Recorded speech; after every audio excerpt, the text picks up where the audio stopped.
Hello everyone, Shri IAS academy में आपका स्वागत है। जैसा कि आप जानते हैं कि श्री आईएएस एकेडमी ने mains backyard answer framing series की शुरुआत की है, जिसमें ऑलरेडी हमारे 24 पार्ट आ चुके हैं।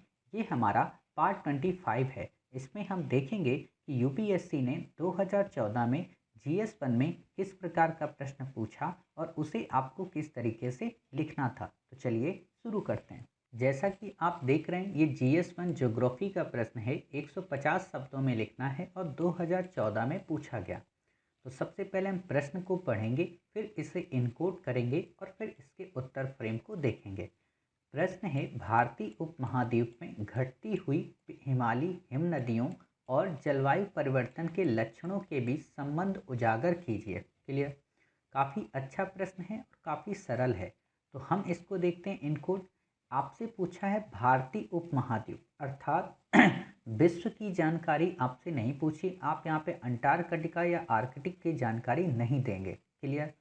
दूसरा आपसे पूछा है कि जो हिमालयी हिम नदियाँ हैं या जो ग्लेशियर हैं हिमालय के, वो पिघल रहे हैं और उनका पिघलने से जलवायु परिवर्तन के मध्य क्या संबंध है। अर्थात ये पूछ रहा है कि भारतीय उपमहाद्वीप में जो हिमालय में ग्लेशियर्स हैं वो और जलवायु परिवर्तन के मध्य क्या संबंध है। अर्थात जलवायु परिवर्तन किस प्रकार हिमालय हिम नदियों को या ग्लेशियर्स को पिघलाने का एक प्रमुख कारण है।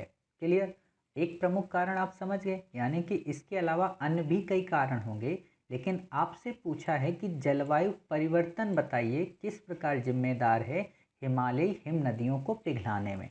समझ गए उत्तर। क्लियर। चलिए, अब आपको इसका फ्रेम देखना है। तो फ्रेम आपने यही कोड देखा कि हमने आपको क्या बताया कि जलवायु परिवर्तन से ग्लेशियर के पिघलने की दर में तीव्रता आ जाती है। आगे हम डिटेल में पढ़ेंगे।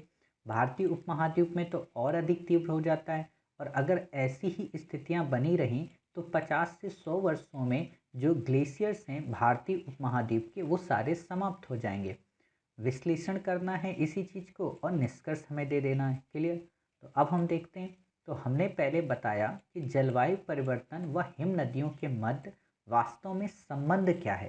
तो आपको पता होना चाहिए कि जलवायु परिवर्तन से क्या होता है। जलवायु परिवर्तन से वायुमंडल में तापमान की बढ़ोतरी होती है, और जब वो तापमान बढ़ता है तो उसका सबसे ज़्यादा इम्पैक्ट किस पे पड़ता है, जो बर्फ़ है या हिमनद है। अर्थात जब तापमान ज़्यादा होगा तो बर्फ़ की पिघलने की दर भी बढ़ जाएगी। क्लियर। तो एक ये रीज़न हो गया।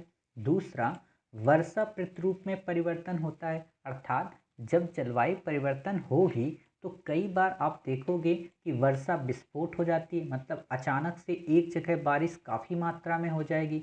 जैसे आपने केदारनाथ जब आपदा की घटना सुनी होगी, वहाँ पर जब चोराबाड़ी हिमनद जो था वो जब पिघल गया पूरी तरीके से, या वर्षा विस्फोट से जब प्रभावित हुआ, तो वहाँ पर किस प्रकार की बाढ़ आ गई। क्लियर।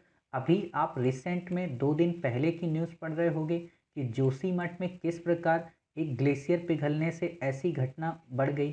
समझ गए। तो ये सारी चीज़ें क्या हैं, ये वर्षा प्रतिरूप में परिवर्तन के कारण है। और वर्षा प्रतिरूप में परिवर्तन क्यों आ रहा है, क्योंकि जलवायु परिवर्तन उसका जिम्मेदार कारक है।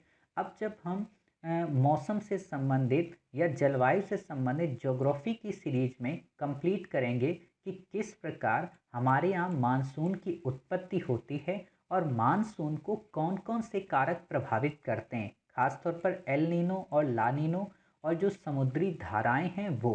क्लियर। तो हम वहाँ पर देखेंगे। अभी बस आप यहाँ ये समझ सकते हैं कि हाँ, किस प्रकार हमारे यहाँ जो भारतीय मानसून है कभी एल नीनो का शिकार होता है तो कभी ला नीनो का शिकार होता है। अब ये क्या होते हैं, इनको हम ज्योग्राफी में डिटेल से पढ़ेंगे। क्लियर।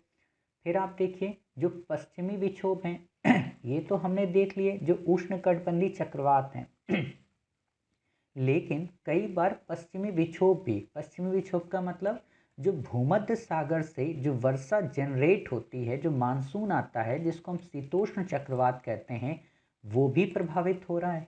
क्यों? क्योंकि जलवायु परिवर्तन मुख्य कारण है।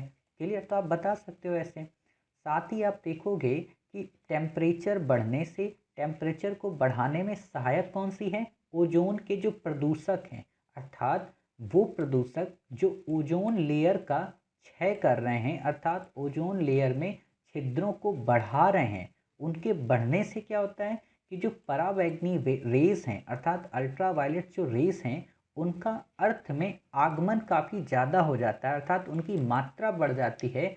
और जब उनकी मात्रा बढ़ जाती है तो वो क्या करती हैं, अर्थ के टेम्परेचर को इंक्रीज़ कर देती हैं। और उनके द्वारा अर्थ के टेम्परेचर को इंक्रीज़ कर देने से वो हिमनद पिघल जाते हैं।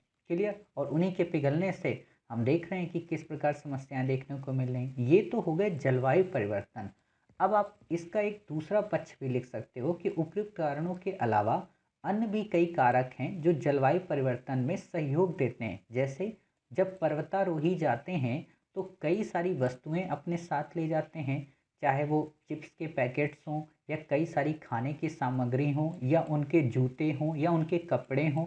वो क्या करते हैं, उनको वहीं पर फेंक देते हैं, अपना टेंट और अपना तंबू। तो अब आप सोचिए कि वो जो उस समय वहाँ की जो परत थी वो बिल्कुल वाइट थी। और आपको पता है कि वाइट पर सन की रेस काफ़ी तेज़ी से रिफ्लेक्ट करती है, अर्थात वो उसको अवशोषित नहीं कर पाती। और जब अवशोषित नहीं कर पाती है तो बर्फ़ के पिघलने की दर धीमी हो जाती है। बट अगर वहाँ पे आपका एक छोटा सा ब्लैक कपड़ा का टुकड़ा पड़ा हो या शूज़ पड़े हो तो क्या होगा कि ब्लैक पे रेस ज़्यादा ऑब्जर्व होती है। और जब ज़्यादा रेस को वो ऑब्जर्व कर लेगा, अवशोषित कर लेगा, तो उस जूते का या उस कपड़े का टेम्परेचर बढ़ जाएगा और उसके आसपास की बर्फ़ पिघलने लगेगी। आप एक गाना सुनते होंगे, उसमें एक गाना है सलमान खान और कैटरीना कैफ जी का। वो क्या करते हैं गाने में, दिल दिया शायद गल्ला गाना है ऐसा कुछ, उसमें सलमान खान साहब कैटरीना कैफ की पिक्चर बनाते हैं बर्फ़ में अलग अलग कलर्स डाल के। तो आप देखोगे जब ऐसी कलाकारी की जाती है तो भी तो उससे बर्फ़ पिघलेगी ना। जो सन की रेस हैं वो उस पर जब पड़ेंगी, यानी कि वाइट पे जब अलग कलर होंगे तो उसका अवशोषण होगा और इससे बर्फ़ पिघलेगी और हिमनद में बढ़ोतरी होगी। तो ऐसे जो खुराफात किए जाते हैं ये भी जलवायु परिवर्तन के जिम्मेदार कारण होते हैं। कई बार आप देखोगे कि वायु प्रदूषण के कारण वहाँ पे ब्लैक कार्बन्स बढ़ जाता है। ब्लैक कार्बन क्या होता है कि जो मोटे मोटे पार्टिकल्स होते हैं, हम पार्टिकल्स में कार्बन को बांटते हैं ना, प्रदूषण को, PM2.5, PM1.0 या PM10, वही चीज़ें जब काफ़ी बड़े बड़े कार्बन्स के पार्टिकल्स उस बर्फ़ में समा जाते हैं तो क्या होता है कि वो भी रेस को ऑब्जर्व कर लेते हैं। क्लियर। तो इससे भी टेम्परेचर बढ़ जाता है। फिर आप निष्कर्ष दे सकते हो कि हिमनदों के अन्य भी कई कारक हैं, लेकिन उसमें जो जलवायु परिवर्तन है उसकी अपनी भूमिका मुख्य है। हम यहाँ पे अन्य कई कारक नहीं बताएंगे, क्यों, क्योंकि हमसे पूछा ही नहीं है। आप आईपीसीसी रिपोर्ट का जिक्र कर दोगे निष्कर्ष में कि हाल ही में आईपीसीसी की रिपोर्ट ने ये कहा है कि किस प्रकार अगर ऐसे ही हिमनद पिघलते रहे तो एक समय ऐसा आएगा, अगर ऐसे ही जलवायु परिवर्तन होता रहा तो कई सारे जो देश हैं वो जल प्लावन का शिकार हो जाएंगे, खासतौर पर छोटे छोटे आइलैंड लाइक मालदीव जैसे। आप बता सकते हो कि पेरिस क्लाइमेट में जो हमने कमिटमेंट ली थी कि एसडीजी गोल 13 को हम फुलफिल करेंगे क्लाइमेट एक्शन के प्रति, तो उस पर कई सारे देश तो सजग हैं लेकिन कई सारे देश इसमें अपने आप को अवॉइड कर रहे हैं। तो आप ऐसे एक चेतावनी भरा निर्देश दे के, निष्कर्ष दे के अपने उत्तर को कंप्लीट कर लोगे। क्लियर। तो आपको ये काफ़ी अच्छा लगा होगा प्रश्न। इस प्रश्न की कोडिंग वर्जन आपको समझ में आया होगा। साथ ही आपको पता चला होगा कि हमें किन पॉइंट्स को इसमें ऐड करना है। बाकी इसकी जो डेप्थ और जानकारी है जो कि हमने आपको यहाँ पे नहीं बताई, एल नीनो को लेकर, मानसून की उत्पत्ति और समाप्ति को लेकर या वर्षा विस्फोट को लेकर, वो हम जब अपनी मेंस की सीरीज शुरू करेंगे, खासतौर पर जियोग्राफी की, तो वहाँ पर हम कंप्लीट करेंगे। क्लियर। तब तक अपना ख्याल रखिए और स्वस्थ रहिए।